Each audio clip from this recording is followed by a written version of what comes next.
They said he was crazy, she was ignored, one was imprisoned, and yet, they changed the world. Why don't we learn their names in school? We all know Einstein, we've heard of Newton, maybe even Curie. But there are scientists, real people, who made discoveries that literally shaped how we live today, yet barely anyone talks about them. This isn't just about chemistry or physics. This is about people who fought against ignorance, risked everything, and rewrote reality. You're about to meet the scientists who changed the world and somehow got left out of the spotlight. Here's the issue. Most people think science is all about old white men in labs, that it's boring, complicated, or has nothing to do with their lives. But science is personal, it's about survival, it's about rebellion, it's about refusing to accept that's just how it is. The truth is, history forgot some of the most impactful minds that ever lived. Many of these scientists were silenced by governments, had their work stolen, died poor, unknown, or misunderstood. Some were women in eras that didn't allow women to publish, others were black, indigenous, or immigrants who were never given credit. And a few, they were just so far ahead of their time, the world wasn't ready. Let's dive into the lives of world-changing scientists you need to know. Ignaz Semmelweis, the doctor who was mocked for washing hands. In Vienna, Austria during the 1840s, Semmelweis was a doctor who noticed something odd. Women were dying in childbirth, but only in one ward. The difference? That ward was run by doctors, the other by midwives, and those doctors were going straight from autopsies to delivering babies. So Semmelweis made a simple suggestion: wash your hands with chlorinated lime before touching patients. Sounds obvious, right? Not back then. He was laughed at, ridiculed, and eventually fired. He died in an asylum, alone and broken. But decades later, Louis Pasteur and Joseph Lister would prove he was right. Today, his idea saves millions of lives. So, leprosy was once a death sentence. But Alice Ball, a brilliant African-American chemist, discovered a way to isolate the active ingredient in chalmugra oil. Her formula could be injected, and it worked. She saved thousands. But after she died at just 24, her male professor published the discovery under his name. Only decades later did people finally restore her credit. The Ball method should be as famous as penicillin. Long before Newton or Galileo, there was Alhazen. He figured out how vision works, not from the eyes shooting beams like people thought, but by light entering the eye. He built the first camera obscura, laid the foundation for the scientific method, and wrote books that would inspire Europe's Renaissance. His work sat in libraries for centuries before the West rediscovered it. You've heard of Watson and Crick, right? The guys who discovered the double helix shape of DNA? What they didn't mention was that they used Franklin's X-ray images without her permission. Her photo, known as Photo 51, was the key, but she was sidelined, excluded from the Nobel Prize, and died before the truth came out. She wasn't just part of the discovery, she was the discovery. So, Mary Anning was this teenage fossil hunter who totally rocked the scientific world. We're talking about Dorset, England in the early 1800s. At just 12 years old, Mary found the first full ichthyosaur skeleton. And she didn't stop there. She went on to discover plesiosaurs, ammonites, and even helped define extinction as a scientific fact. But here's the thing, she was poor, female, and working class. The men in the field, they took her discoveries, published the papers, and got all the credit. And now, after 200 years, she's finally getting the recognition she always deserved. Better late than never, right? Moving on, let's talk about Qianxiong Wu, the woman who proved the world isn't symmetrical. She was born in China and later moved to the United States, working in the 20th century. In physics, there used to be this so-called law called parity. Scientists believed nature didn't favor left or right, it was perfectly symmetrical. But Wu? She proved them completely wrong with a groundbreaking experiment. And yet her male colleagues won the Nobel Prize. She was left out. Still, her experiment totally reshaped nuclear physics. Today, she's known as the First Lady of Physics. Pretty amazing, huh? And finally, there's Katherine Johnson, the human computer who launched men to the moon. This all happened in the United States during the mid-1900s. Maybe you've seen Hidden Figures, but honestly, that film didn't fully show just how vital Katherine Johnson's math was. When astronauts like John Glenn didn't trust the early computers, he actually asked for her to check the numbers. She calculated orbital mechanics by hand. Without her, well, the moon landing might have never happened. That's how crucial her work was. So everyone credits Marconi with inventing wireless communication. But honestly, Jagadish Chandra Bose demonstrated it before Marconi did. He just didn't patent it. He really didn't care about money. He cared about science, plain and simple. He also discovered that plants respond to stimuli, like pain. And believe it or not, he even built machines to measure their response. People thought he was nuts, but modern plant neurobiology, well, it owes him everything. She didn't wear a lab coat, she wasn't a scientist, but her cells, taken without her consent, became the most important tool in medical research.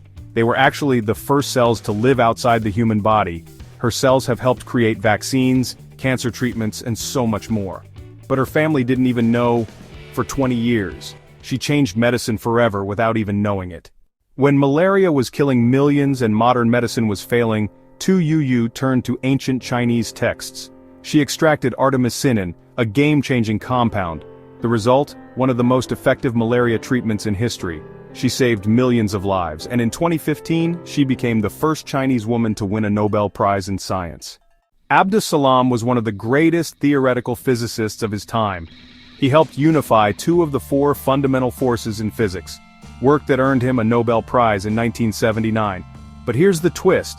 Despite being Pakistan's first Nobel laureate in science, he was barely acknowledged in his own country, because of his religion. Salam was part of the Ahmadiyya Muslim community, a group persecuted in Pakistan. His name was removed from textbooks. A man who literally helped explain the laws of the universe, treated as a ghost in his homeland. Born free in a time when most black Americans were enslaved, Banneker taught himself astronomy and advanced math.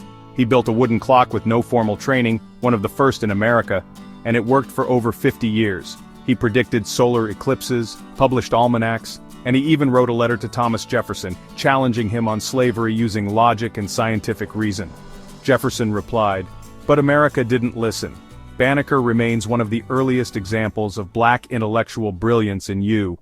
Einstein once said, she was the most significant creative mathematical genius thus far produced, since the higher education of women began. But, have you heard of her?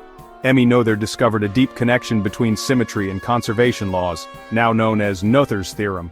Without her, much of modern physics wouldn't exist. She was forced out of German academia by the Nazis, moved to the US, and died in obscurity. Her legacy is buried in textbooks, but physicists know, she changed everything. At just 24 years old, Wang Zhenyi was writing papers about gravity, eclipses, and lunar movement. In Qing Dynasty China, a time when women were rarely educated, she broke every boundary. She used models made from everyday objects to explain complex ideas. She even rewrote difficult texts so regular people could understand science. She didn't live long, but her work inspired a wave of women scholars in China. Tesla isn't exactly unknown, but most people think of him as just the guy with the coils or the name behind a car company. The truth is darker. Tesla invented alternating current, the system we still use to power cities. He had visions of free wireless energy and global communication before the internet was even an idea. But because he wasn't good at business, others stole credit. Edison, Marconi, Westinghouse, they all took pieces of his work. Tesla died in a hotel room, alone and in debt. Now, his ideas power the world. Okay, not a scientist in the modern sense, but let's be real. Without education, science doesn't move. Fatima Al-Fihri founded the University of Al-Qarawiyyin in Fez, Morocco, the oldest existing continuously operating university in the world. She used her inheritance to create a center for science, philosophy, math, and theology, and it's still running today. A woman in the 9th century gave the world a legacy that outlived kings and empires. Blood transfusions weren't always possible, but Charles Drew, an African-American surgeon, figured out how to store blood plasma for extended use. He created the first large-scale blood banks during World War II, saving countless lives. But he also exposed the racism of the system. The US military, actually segregated blood by race, even though there was no scientific basis for it. Drew protested. Eventually he resigned. He died young, but his work laid the foundation for modern emergency medicine. Hypatia was a mathematician, astronomer, and philosopher in ancient Alexandria. She taught men, wrote books, and improved scientific instruments. But, during a time of rising religious fanaticism, she became a target. She was dragged from her carriage and murdered by a mob. Her body was burned in the street. Why? Because she stood for knowledge in an era of fear. Her death marked the symbolic end of the classical world, and the beginning of centuries of scientific darkness in Europe. You don't usually hear the words home economics and think scientific pioneer. But Richards turned it into environmental chemistry. She was the first woman admitted to MIT. She tested water systems, exposed pollution, and helped create the first modern sanitary sewer system. Thanks to her work, public health in cities like Boston improved massively. She also pioneered the concept of ecology long before it was cool. Aryabhata wrote a book called Aryabhatiya at just 23. Inside, calculations of pi, trigonometry, and the realization that Earth rotates on its axis, 1,000 years before Copernicus. He also explained eclipses as shadows, no gods or demons needed. This was ancient India, and yet his math was so accurate it still works for satellites today. He didn't just do science, he predicted the future. So, what do all these people have in common? They weren't always celebrated, some were erased, others were stolen from, some never knew the impact they had, but every single one of them changed the world in a way that still matters today. They didn't wait for permission, they didn't need validation, they just kept going, even when nobody listened. And maybe that's the lesson. Science doesn't belong to the elite. It doesn't belong to one country, one race, one gender, or one era. It belongs to us all. These world-changing scientists didn't just change equations, they changed lives, they challenged power, they redefined what we thought was possible, and they remind us that truth, even when ignored, still finds a way to survive. You might not find their names in every classroom or textbook, but you found them here. And now that you know, maybe you'll see science a little differently. If you enjoy our journey, please like and subscribe to our channel, and if you like our content and want to support me, you are welcome to buy me a coffee. The link is in the description box below.